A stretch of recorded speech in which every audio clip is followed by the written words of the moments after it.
And today we're with Jampa Mackenzie Stewart. We're in beautiful Washington, Connecticut. Washington, Connecticut. So here's Jampa for you. Good afternoon, everybody.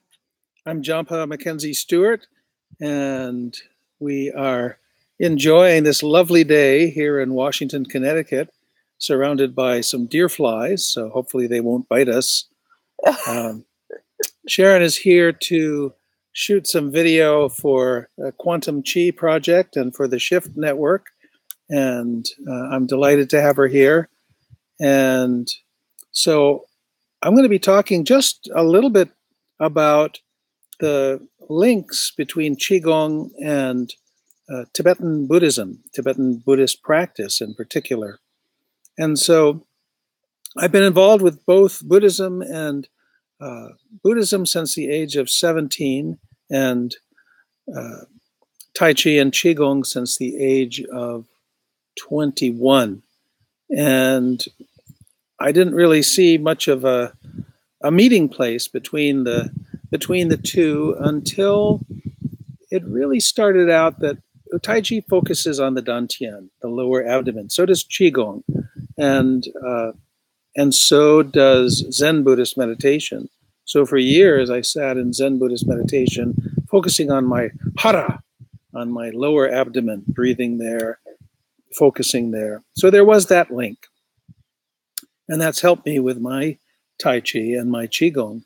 And then it wasn't until 1985 that I was on a POA retreat in Washington, D.C., and I was trying to keep up with my Tai Chi practice. I had a Tai Chi center in Rochester, New York, but we had about 10 hours or 12 hours a day of POA meditation. This is an energy meditation in Tibetan Buddhism. And so we're doing a lot of practice, focusing the mind.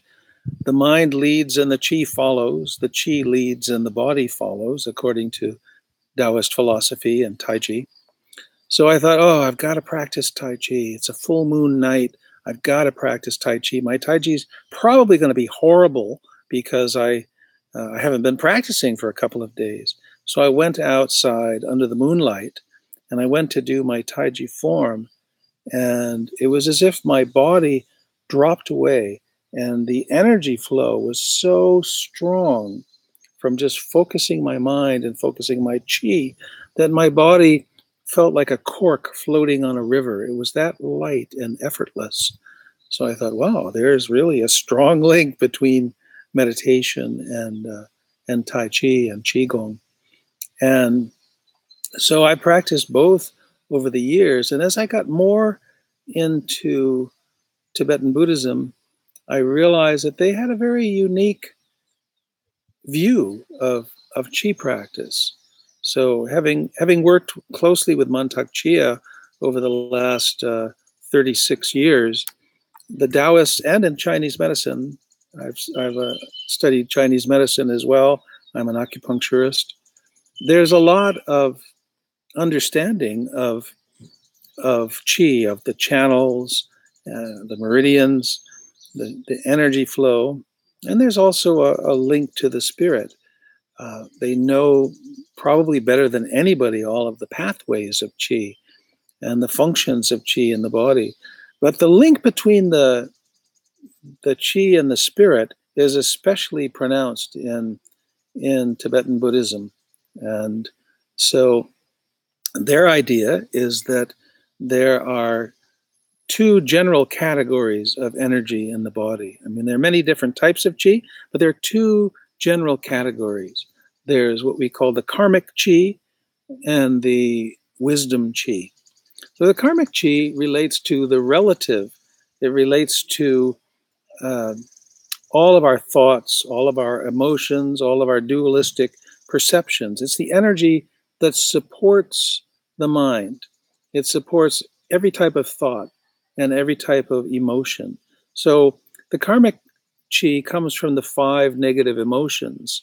As I say, we have pride, we have jealousy, we have uh, desire and greed. We have stupidity and ignorance. And we have hate, aversion, aggression. So from those come what the Tibetans classify as the 51 concepts. So all of the types of conceptual thought that are karmically related really have those emotions as the basis. Think about it. Just look at your daily thoughts, what comes up, and what your mind on a subconscious level is doing.